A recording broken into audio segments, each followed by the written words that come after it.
சுமார் 26 வருட கண்டதேவி கோவில் தேரோட்ட பிரச்சனை விவகாரம் முடிவுக்கு வந்து இன்று தேரோட்டம் கோலாகலமாக நடந்திருக்கிறது.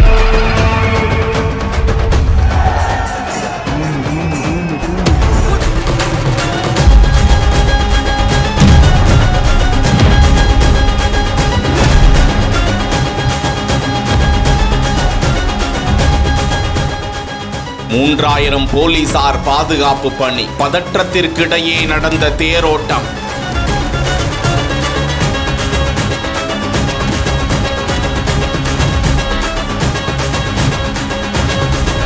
எதனால் தேரோட்டம் ஸ்தம்பித்து நின்று போனது? சுதந்திரம் அடைந்து 75 ஆண்டுகள் கடந்தும் பல பிரிவினரிடையே ஒற்றுமை ஏற்படவில்லை என வேதனை தெரிவித்து அரசுக்கு குட்டு வைத்த நீதிபதி. பல பிரச்சனைகளுக்கு இடையே ஏற்பட்டிருக்கும் தீர்வு.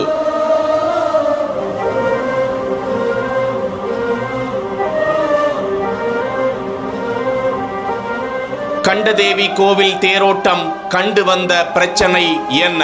கோவில் என்றால், சாமி என்றால் அனைவருக்கும் பொதுவானது.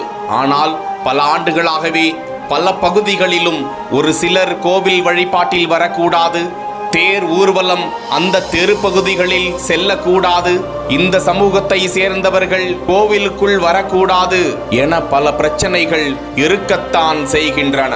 இது சம்பந்தமாக வருடந்தோறும் திருச்சி மாவட்டத்தில் அன்பில் என்ற பகுதியில் மாரியம்மன் கோவில் திருவிழா நடக்கும் போதெல்லாம் பெரும் கலவரம் நடப்பதையும் பார்த்து கொண்டுதான் வருகிறோம். இது சம்பந்தமாக மாவட்ட ஆட்சியர்களே களமிறங்கி பல மாவட்டங்களிலும் கடும் நடவடிக்கை எடுத்திருக்கிறார்கள். ஆனாலும் பிரச்சனைகள் முடிந்தபாடில்லை. கண்டதேவி கோவில் விவகாரம். சிவகங்கை மாவட்டம் தேவக்கோட்டையில் ஒரு கிராமம் கண்டதேவி. அங்கு பிரசித்தி பெற்ற சொர்ணமூர்த்தீஸ்வரர் கோவில் அமைந்திருக்கிறது. அந்த கோவில் இறைவன் சொர்ணமூர்த்தி, இறைவி பெரிய நாயகி. செம்பராங்கல்லால் கட்டப்பட்டிருந்த இந்த பழமையான கோவில் 19ஆம் நூற்றாண்டில் நாட்டுக்கோட்டை நகரத்தார்கள் கற்றளியாக விரிவுபடுத்தி அன்னியொட்டிக்கால் மண்டபம், திருச்சுற்று, முகப்பு மண்டபம், ராஜகோபுரம் அமைத்து 1892ஆம் ஆண்டு குடமுழுக்கு கண்டனர். அப்போதிலிருந்து ஆண்டுதோறும் ஆனி மாதம் அந்த பெருந்தேரோட்ட திருவிழா நடக்கும். அப்படிப்பட்ட தேரோட்டத்தின் போது தாழ்த்தப்பட்ட மக்கள் தேரை இழுக்க அனுமதிக்கப்படாததால் அங்கு பெரும் பிரச்சனை வெடித்தது. கடந்த 1998ஆம் ஆண்டு முதல் 2001ஆம் ஆண்டு வரை மற்றும் 2003ஆம் ஆண்டும் தேரோட்டம் நடைபெறவில்லை. இதையடுத்து மாவட்ட நிர்வாகத்தின் பெரும் முயற்சியால் 2002, 2004, 2005 மற்றும் 2006ஆம் ஆண்டுகளில் அங்கு தேரோட்டம் நடந்தது. இதையடுத்து கோவில் திருப்பணி காரணமாக தேரோட்டம் நிறுத்தி வைக்கப்பட்டது. முன்னதாக 1998ஆம் ஆண்டு தேவேந்திர குல வேளாளர் மக்களுக்கும் அந்த தேரின் வடம் பிடிக்க உரிமை கேட்டு புதிய தமிழகம் கட்சியின் கிருஷ்ணசாமி வழக்கு தாக்கல் செய்திருந்தார். கண்டதேவி கோவில் தேரோட்டத்தில் சாதி, மத, இன, மொழி வேறுபாடுகளை கடந்து அனைத்து தரப்பினரையும் பங்கேற்க அனைத்து நடவடிக்கைகளையும் மாநில அரசு எடுக்க வேண்டும் என அப்போது சென்னை உயர்நீதிமன்றம் தீர்ப்பளித்திருந்தது. ஆனால் அதற்கு பிறகும் ஒவ்வொரு ஆண்டும் அனைத்து மக்களும் பங்கு பெறும் வகையில் தேரோட்டத்தை நடத்த முடியவில்லை. தொடர்ந்து சட்டம் ஒழுங்கு பிரச்சனை ஏற்பட்டு வந்தது. தேரோட்ட பிரச்சனை தமிழக அரசியல் களத்தில் பரபரப்பை ஏற்படுத்திய காலம் அது.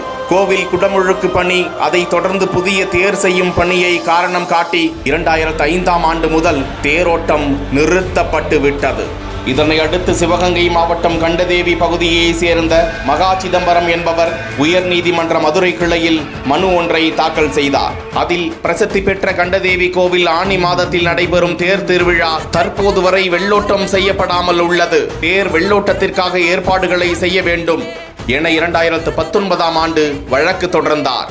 இவ்வழக்கில் நீதிபதிகள் வெள்ளோட்டத்திற்கான ஏற்பாடுகளை செய்ய வேண்டும் என உத்தரவிட்டிருந்த நிலையில் இது குறித்து 2023 நவம்பர் 3ஆம் தேதி விசாரித்த நீதிபதி புகழேந்தி அரசுக்கு எதிராக கடுமையான காட்டத்தை வெளிப்படுத்தினார். அப்போது அரசு தரப்பில் ஆஜரான வழக்கறிஞர் தேர் தயாராக உள்ளது, ஆனால் பல பிரிவினர்களிடையே உள்ள பிரச்சனையால் சட்டம் ஒழுங்கு பிரச்சனை இருப்பதாக குறிப்பிட்டார். கடும் கோபமடைந்த நீதிபதி சுதந்திரமடைந்து 75 ஆண்டுகள் ஆகிவிட்ட போதும் இன்னமும் பல பிரிவினருக்கிடையே ஒற்றுமை ஏற்படவில்லை என்ற சூழல் வருத்தம் தருகிறது. பல கோடி ரூபாய் செலவு செய்து தெருவில் நிறுத்தி வைக்கவா தேரை உருவாக்கினீர்கள் என நீதிபதி கேள்வி எழுப்பினார். அதனைத் தொடர்ந்துதான் 17 ஆண்டுகளுக்கு பிறகு தற்போது தேவக்கோட்டை கோலாகலமாகி இருக்கிறது. கண்டதேவி கோவில் தேரோட்டம் நடந்து வருகிறது. சுமார் 3000த்திற்கும் மேற்பட்ட காவல்துறையினர் பலத்த பாதுகாப்பு பணியில் ஈடுபட கண்காணிப்பு பணிக்காக 16 சோதனை சாவடிகள் அமைக்கப்பட்டு 55 சிசிடிவி கேமராக்கள் பொருத்தப்பட்டு அனைத்து சமூகத்தினரும் சேர்ந்து வடம் பிடிக்க ஏற்பாடு செய்யப்பட்டு அனைத்து சமூகத்தினருக்கும் அடையாள அட்டைகளை வழங்கி சுமார் 600 நபர்கள் மட்டுமே தேர் வடம் பிடித்து இழுக்க அனுமதிக்கப்படுவர் என்று அவர்களை தேர்வு செய்து கூட்டத்திற்குள் அத்துமீறி யாரும் நுழைந்து விடாதவாறு இருபுறமும் தடுப்புகள் அமைத்து இன்று கோலாகலமாக நடந்திருக்கிறது தேரோட்டம்.